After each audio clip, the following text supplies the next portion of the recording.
Real quick, I'd like to give a massive shout out to all the homies on Patreon who chose to support the cult and help keep the lights on. If you want more information on how to support the channel and get your name up here at these fucking chads, check out the video description below. All right. Start by having everyone spread out for a mechanic called static disruption.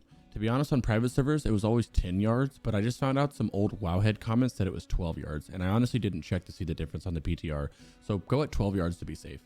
Anyways, this does damage to you and anyone in that range, as well as leaves a debuff on you that increases your nature damage taken by 25% for 20 seconds, and all of that stacks up to 10 times. So like I said, simply spread to avoid this. Next, he will cast an ability called Gust of Wind, which he just hits a random target and it tosses him high up into the air. You can bop it, slow fall it, levitate it and all that, but you can also just survive the fall if your healers top you off. So healers, top them off. The main ability he does is called Electric Storm, where he will immobilize a random party member in mid-air and cause a huge electric storm around him for 8 seconds. Every person outside of that storm takes a chunk of damage the entire time that they're outside of the storm, as well increases the nature damage they take by 50%. It's crucial that the raid stack underneath whoever gets the electrical storm to alleviate the damage the raid takes. Also, something that can help you out a lot with this electrical storm is simply watch the DBM timer. When you see it come off cooldown, everybody should, like 4 or 5 seconds before it comes up, just have everybody run into the middle, into the boss at least, into the tank. So then you got all the range aren't like super far away. When you see it, stack under it. When it ends after the 8 seconds, go back and spread out and finish the boss. Lastly, the boss will summon a ton of super low health eagles. Like I just said, they have low health, but they also barely do any damage. Just have a warlock toss a seed out every now and then and you'll be fine.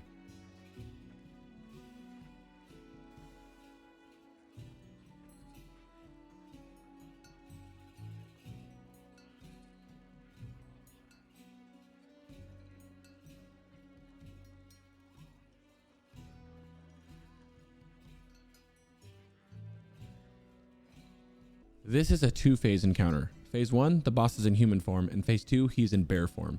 You will need 2 tanks, one for each phase. Only a couple things to worry about in each phase. Starting with Phase 1, the boss will charge a random person in your raid, knocking them and anybody close to them back while also doing some damage to them. On private servers, he always charged the furthest person from him. However, I noticed on the PTR runs that he wasn't following that rule. So to be safe, just spread out to alleviate any extra damage. He will also do a brutal swipe, which hits the 2 people in front of him. Simply have both tanks stack up and tank the hit and you'll be fine. Lastly, in Phase 1, the boss will mangle the tank, which increases bleed damage by 100%. For this reason, once Phase 2 begins, you need to have the other tank taunt, because in Phase 2, the boss goes into bear form, where all he does is put bleeds on your tank. Lastly, while in bear form, he will silence everyone for 2 seconds, so healers make sure you have bubbles and hots up on your tank. Other than that, you guys should be good.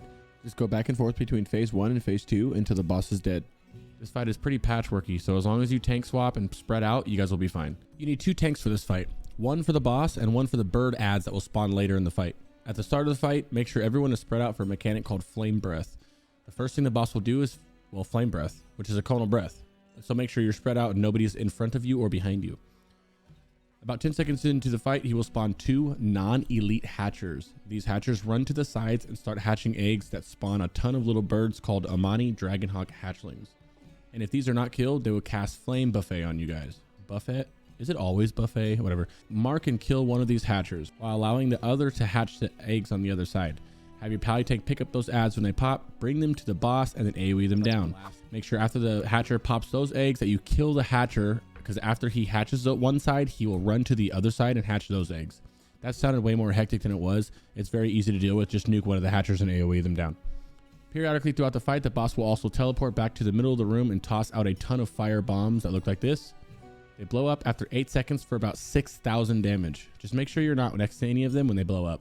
Rinse and repeat until 30%, where he will blow up all the remaining eggs if you didn't kill them all. You shouldn't have any troubles with him though. He will also enrage, which increases physical damage dealt and attack speed by 50%. That's it for this one, guys. I'll see you tomorrow for the next one. Please follow me over on Twitch at twitch.tv/CrixVibes, where I currently raid on a Warlock, Priest, Fury, Hunter, and soon a Prop Paladin. Also, please like the video and subscribe if you're not already. Let me know in the comments if I missed anything, and I'll see you guys tomorrow. Peace.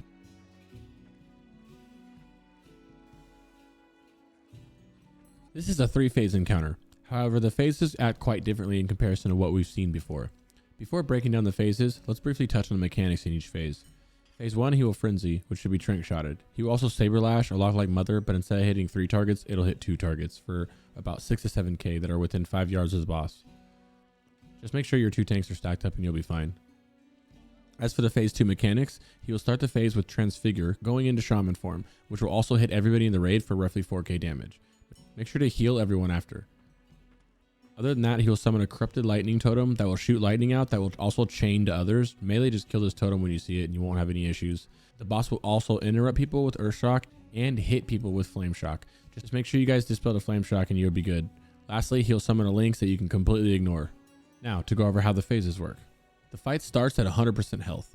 Once he gets to 75%, he will go into phase 2, which means he gets all of his health back, but his health pool is smaller. You then nuke him down until he's at 20% health. Once you get him to 20% health, he then starts back in phase 1 where you left off, which was at 75% health. You do that same thing again at 50%, then again at 25%, and then you're in phase 3. I know that was a little confusing, so I'll just go over the VOD and talk real quick about it. All right, here we are somewhere in phase 2, about to begin. Let me pause it. Okay, so right now we're at the fight just started. Like he was at 100% and then we pulled the fight, right? 100%. Once this gets to 20 or 75%, you'll see him stop. Around 75%, he'll stop and his health go back up, right? That's the first step. Boom, his health back up. He does the damage. This is a Transfigure I was talking about. Does damage to everybody, right? The one you need to heal up. And then he's at 100% health. He loses. Look at his max health pool. 600k. It took a second to kick in, but you see what it is now. It's at 200k. Now you need to get him down to 20k. Or 20%. I am attacking this. Links in here. Just don't do that. It does not work. We tested it. It's not worth it. Just ignore it and fully nuke the boss. But yeah, once this gets to 20%, you'll see him immediately jump back up to where he was in phase 1, and you go where you left off, which was 75% health. So he's creeping down here. Let's move up here. 39% right here. 35%, 30%. All right. Hope you guys are doing great and fantastic. Oh, look at those wings. Cool. Okay. 27% here. Any second now to hit 25%, or 20%. Any second. We just, oh, there we go. Okay, we made it. Cool. Okay, went a bit lower. It's fine. Boom. Now we're back into phase 1. Okay, back into phase 1 at 75%. Boom. Now we're gonna keep doing this.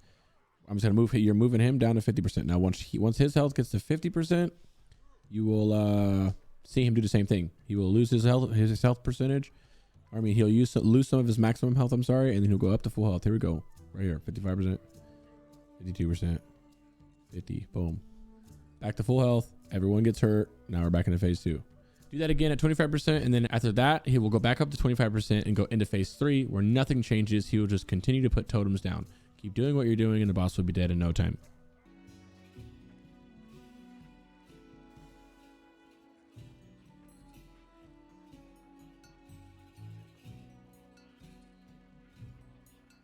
This fight will be the hardest fight in ZA, or one of the easiest depending on how geared your raid is.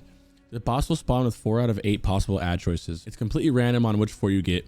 I'll put a list on screen now, and you can just pause it if you want to see what they do. You've got 2 ways to deal with these ads. You can either CC and kill them, or just bring them into the boss and AoE them down. I'll be honest with you guys when I say that even with the 4 ads, that this boss is objectively still very easy, and you are more than able to AoE them down. In this footage, I'm pretty geared, yes, but out of all the runs we've done, each time we've had no issue just AoEing them down. Now, I'd imagine there will be people running this, or even whole raids running this under geared, or in like Kara gear or whatever. So for that, you will want to CC the ads and pick them off one by one, or kill a couple, then kill the boss. Either way, it's up to you. Each ad can be CC'd in their own way. The elemental ad can be banished, the undead ad can be shackled, humanoids can be feared, etc., etc. While all these ads do something different, they aren't that hard to deal with, and they also don't have much health. Now, onto the main boss. Throughout the fight, this guy does a ton of damage to your raid with an ability called Spirit Bolts. It hurls missiles of dark shadow magic to everyone in raid. This does a shit ton of damage. Healers will have their hands full during these bolts, so DPS make sure to do everything you can to help them. Hellstones, health potions, and whatever else. Other than that, the boss will cast Siphon Soul on a random player, which allows the boss to steal a few of that class's abilities. For example, if he was to Siphon Soul me, a Warlock, for 30 seconds, the boss would then be able to Rain of Fire, Curse of Doom, and Unstable Affliction. These abilities are obviously different for every single class. I'll put them up on the screen now and just pause if you want to take a look at it. Lastly, the boss will drain power, making you weaker and him stronger the longer the fight goes on.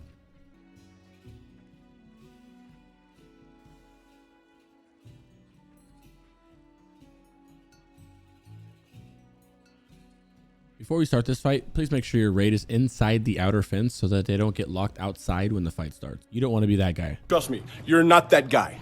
This is a 5-phase encounter where the boss will take on 5 different forms in each phase. All forms from the boss you just fought, and he changes forms / phases every time he loses 20% health, and will always relocate to the center of the platform to transition. Well, there will also always be a threat reset, so DPS be careful to stop pumping whenever you see him transform or whenever you see him go back to the middle of the platform. Each phase also has a few different mechanics to worry about.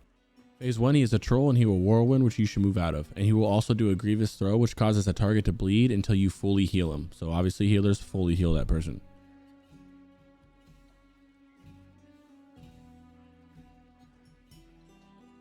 Phase 2, he is a bear. Make sure to stack on the bear's ass so that the priest can master spell creeping paralysis off of everybody. If this goes off, it will do damage and then stun the person as well. Bear will also overpower, which acts like a warrior's overpower, so just make sure to heal him up.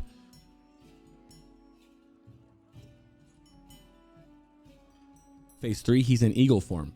During this phase, there's no threat table, just pump away. The boss will spawn a ton of tornadoes that knock you back and do some damage. Put your back to the wall so that you don't get knocked in the air. You will also do electric storm, which zaps for about 1200 damage every time anybody casts a spell. This is not a big deal, there's just a lot of healing during this phase, so healers keep hots up on everybody if you can. Phase 4, he's in Lynx form, where he only does 2 things. This is another healing intensive phase. First, he'll dash 9 times to 9 different people, dealing damage to each of them, as well as Claw Rage, which he will choose at a random person, stun them, and then hit them with a flurry of fast attacks, doing a ton of damage to him. Healers just spam into the target and you'll be fine. Lastly, DPS be careful on threat on this phase because the tank doesn't have full uptime since the boss is just dashing around everywhere. Phase 5, he's in Dragon Hawk form. Make sure nobody is in front of the boss so that you can avoid Flame Breath, which is a frontal cone. You will also Flame Whirl, which does slight damage, but more importantly increases your vulnerability to fire.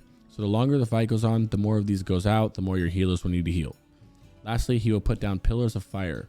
Dodge them and you should be good. That's it for this one, guys. I really hope this series has helped you. I'm sorry I didn't get these out earlier. I just didn't expect Blizzard to launch ZA so suddenly. I wish you guys the best of luck inside of ZA, and I'll see you when you're back to prepare for Sunwell Plateau. As always, please check out the stream over on Twitch at twitch.tv/CrixVibes, where I stream 6 days a week on all sorts of different characters. Also, if you could please thumbs up this video, subscribe if you're not already, and leave a comment if you have any questions or if I've missed anything, let me know. I'll put all these bosses into one video tomorrow as well for anybody wanting it all in one place. Cheers and good luck.